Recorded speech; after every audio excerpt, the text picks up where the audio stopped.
Hello সকলকে। আজ রবিবার সকাল হতেই চলে এসেছি আমার রান্নাঘরে। আজকের মেনু, ব্রেকফাস্টের মেনুতে রেখেছি ডিম, আর আমি কিছুটা বেসন গুলে নিয়েছি, এতে শুধু নুন আর লঙ্কা কুচি দিয়ে গুলেছি। এই পাউরুটি আমার ঘরে ছিল, এগুলো আর এইভাবে খেতে ইচ্ছা করছে না, তাই ভাবলাম একটু অন্য রকম করে খাওয়া যাক। বেসনে ডুবিয়ে নিয়ে সাদা তেলে ছেড়ে দিলাম। দুপিঠ ভালো করে লাল করে ভেজে তুলে নেব।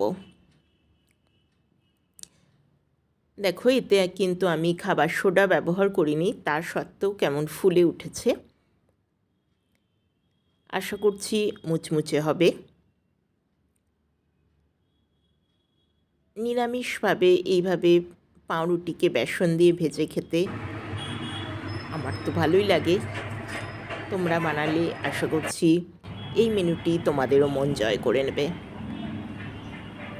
তাহলে হয়ে গেল সকালের ব্রেকফাস্ট রেডি। ডিম ভাজা, আলু ফুলকপি বেগুন দিয়ে ভাজা, একটু চচ্চড়ি টাইপের করেছিলাম, আর এই পাউরুটি বেসন দিয়ে ভাজা। এগুলো মিষ্টি পাউরুটি ছিল।